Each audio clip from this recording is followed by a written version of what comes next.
Hi guys, Luckfog here and welcome to the FIFA 19 player review, and today I'm going to be reviewing the 86 rated UEFA Champions League road to the final Nacho Fernandez. He has got a very nice looking card and he did cost me in the region of 90,000 coins, and I have played 148 games with this card, 10 of which have been played with his recently upgraded card, and in those 148 games he has scored me 4 goals and got me 2 assists, and he does have a 4-star weak foot as well as 2-star skill moves. Then moving along into his in-game stats, his main standout stats are going to be his 90 stand tackle, his 89 slide tackle, his 85 interceptions, and finally his 86 short passing. And I did have the anchor chemistry star applied to Nacho Fernandez. Now, he's been given a pretty decent upgrade. He has gone from an 85 rated to an 86 rated, and both his pace, shooting, and physical have been increased by 1, and passing, dribbling, and defending have been increased by 2. So it's essentially like an informal upgrade, which is obviously pretty decent. Now, I did review the 85 rated card, I want to say about a month ago now, and I really enjoyed him, and I recommend you guys to go and buy him for 2 reasons. 1, because he's just a really good player to use in game,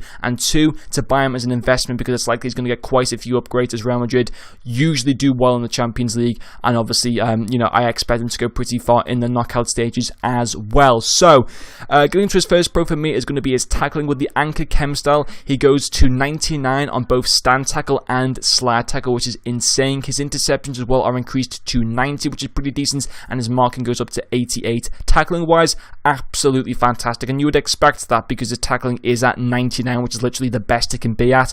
Absolutely fantastic. Definitely since using this card, obviously I'm still conceding goals, but my defending has definitely been improved because of this card, because of him and Haran-Fran, the flashback Haran-Fran as well. But when it comes to like tackling with this guy, so consistent, so rock solid, so reliable at the back, you just can't fault his tackling whatsoever. He's absolutely incredible when it comes to that, and because his marking is so good at 88 as well, he's in those good positions to be able to make those tackles as well, in opposition strikers or wingers or anything like that. So when it comes to tackling, very nice part to his card. The second pro is going to be his pace. 72 acceleration and 81 sprint speed is very nice, and obviously with the anchor chem style, those stats are slightly increased, and he doesn't feel as quick as like a Sol Campbell or anything like that, but he's still pretty quick to the point that he can catch up to most defenders, which is to most attackers, which is very nice.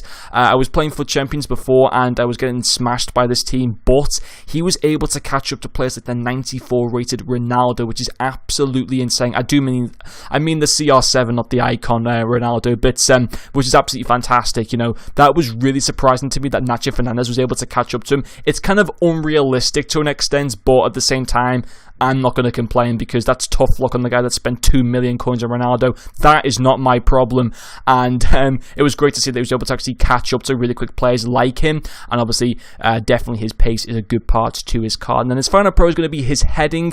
He has scored me 4 goals in 148 games, but for me personally, defensive wise, from set pieces or from open play, his heading has always been very good because his jumping is also very good and he's at a decent height as well. In the 10 games that I used his upgraded card, he actually scored me 2 goals from corners, which is very, very nice, and it's because that jumping at 84 and with the anchor chem style goes to 94, and his heading accuracy goes from 86 to 96, and the fact that he's also over 6 foot makes him very, very good, and the fact that he's very likely to win a lot of the balls in the air, which is obviously very, very decent.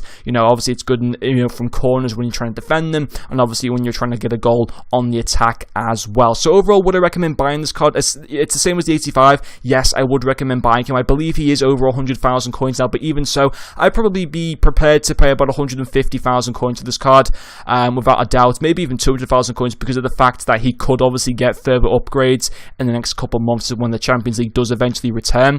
But what I will say is I didn't notice a difference between the 85 rated and the 86 rated upgrade. They felt the exact same. And I think a lot of other people as well that have used the 85 rated and have recently just also got their upgraded version probably will agree with me, and that there isn't a massive difference that you'll be able to notice in game. Having said that, that doesn't mean that's much of an issue at all, because he's still a really, really rock solid centre back. In my opinion, one of the go-to centre backs in FIFA 19, especially from La Liga. Very easy to link him with as well, obviously because of his league and nation. So personally, I would still recommend going and buying this card. But anyway, guys, that is going to finish off this play. Thank you very much for watching, and I'll see you guys later.